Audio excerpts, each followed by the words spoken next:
This is Bill Hader. This is Tom Cruise, and this is a deepfake. Some other supporting guys, and then Tom Cruise walks in. My God.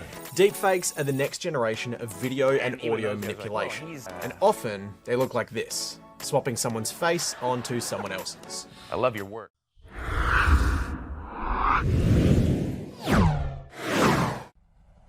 Welcome back to another cyber awareness moment. Today we're going to be covering the light side of deepfakes on this amazing playlist. If you have not watched all the videos, please make sure to watch all the videos which are just appearing up here. And please make sure to give us a like, give us a comment, and subscribe so that you can get to know everything there is to know about cyber awareness. Today, once again, we're starting with a new point of view of deepfakes, because we have been talking about all the negative things, but you know, there's also some positive things, and I think it's also very interesting. Frank, you were mentioning recently that there was actually a video from President Kennedy. Imagine, I mean, that was in the 1960s. So what happened? So November 1963, unfortunately, we lost John F. Kennedy to an assassin's bullet. And he was in Dallas, and it was prior to his speech. But what they've done is they've gone in with deepfake audio, and they actually have recreated, I believe the speech is like 23 or 24 minutes. It's an incredible speech. It's to hear it, 50 years later, because I still remember where I was the day that we heard the news that John F. Kennedy got shot.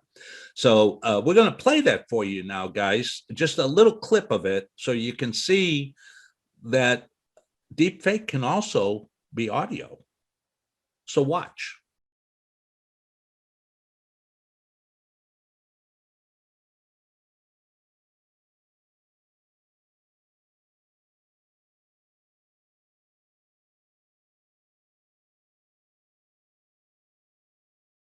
In a world of complex and continuing problems, in a world full of frustrations and irritations, America's leadership must be guided by the lights of learning and reason, or else those who confuse rhetoric with reality and the plausible with the possible will gain the popular ascendance with their seemingly swift and simple solutions to every world problem.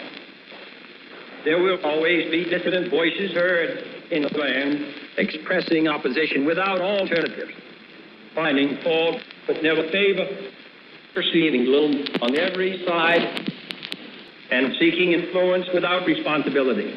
That's really amazing. I mean, just think about all the different things that we're going to start seeing. I mean, I wouldn't be surprised if we suddenly see Elvis Presley and we suddenly start seeing all these amazing stars that are not with us anymore, that suddenly are going to have a comeback. So I think that's just quite interesting. In fact, let me just show you the next video, which is from the Salvador Dali Museum, which I think it's also right now in Florida, where we have the genius, which, interesting enough, they didn't really have video.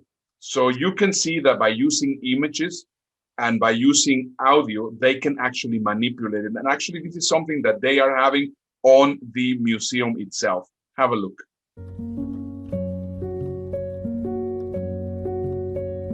I have a long-standing relationship with death. Almost 30 years. I in life always believed the desire to survive and the fear of death were artistic sentiments. I understand that better now. But there is one thing that makes me different. I do not believe in my death. Do you? And folks, I want to remind you that Salvador actually passed in 1989. But here we are, a whole new generation gets to not just see his creative genius in the artwork, but can hear him talk about it. So we want to talk about public service announcements going to a whole new level, Ernesto. David Beckham, one of the world famous soccer players, is now trying to stamp out malaria. And you're going to see a video here. It's a short video, so I want to watch it. Then I want to comment at the end. But it's in 9 different languages, to try to help stamp out malaria. Watch this video.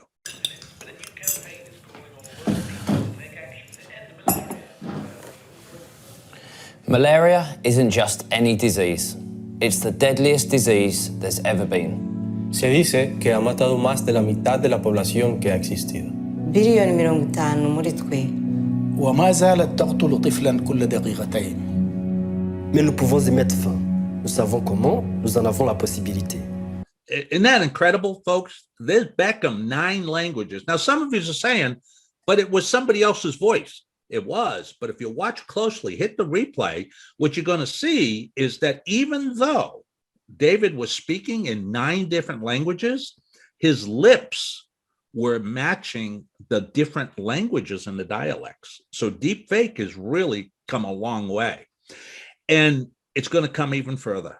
Ernesto, Reuters news agency is working with a startup AI company to develop news reports by having a lot of news reports already clipped, already filed, but through artificial intelligence and deepfake, they're going to actually start sending us the kind of news reports that are most interesting to us, the kind of things that we want to watch. We already know that big tech knows everything we shop and every place we go and everything we do. They're using artificial intelligence and machine learning. But now the news companies, Reuters is the first one, wants to deliver us the information that we want to digest. So there are many, many more things we're going to bring to you folks about the positive aspects of deepfake and the negative aspects. So Ernesto? That just makes me think that this is going to become an emerging legal nightmare.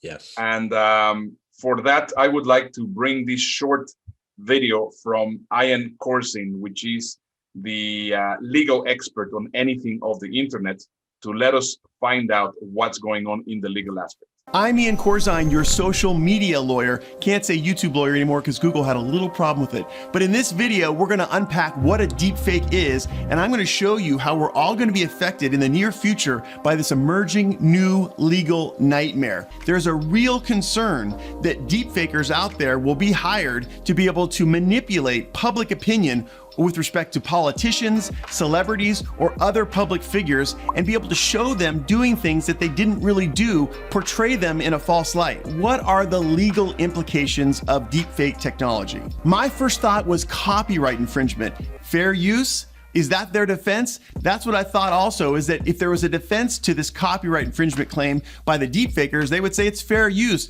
I'm using someone else's art, albeit without their permission, to be able to make my own art. My second thought was defamation. If you were Nancy Pelosi and you were portrayed as being drunk on camera, giving speeches, slurring words, that would definitely hurt your reputation. Potentially, it would affect your ability to get reelected. My other thought was the right of publicity. And you know from watching the videos, the right of publicity is your right to control your image for commercial purposes. I also had the thought about, who do you sue? If you're harmed by a deepfake video, who do you sue? Well, obviously you sue the deep faker, but a lot of times the deep faker is not going to have the money to be able to pay you back for the reputation harm that was caused. These deepfake videos will cause people to mistrust not only social media platforms, but the people depicted in the videos themselves. It will cause people to make bad decisions based on misinformation. So there you go.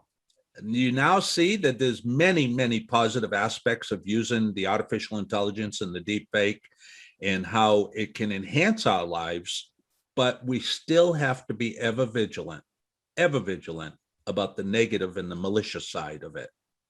Ernesto? I think it's great that you guys have been following the series. We still have one more video. And if you would like to get some more information for yourself or for your organization, keep on watching the videos on this channel. Or if you would like a training in everything about cyber awareness or cyber identity theft, please make sure to give us a call, and we will be happy to provide for you free training, whether it is online or with this it is in person. And you can just contact us at the telephone, which is appearing right now underneath the screen. Please make sure to go watch the last video on this series, which is just appearing right up here or up here somewhere. That's there. If you like what you're seeing, Just wait till what's coming next.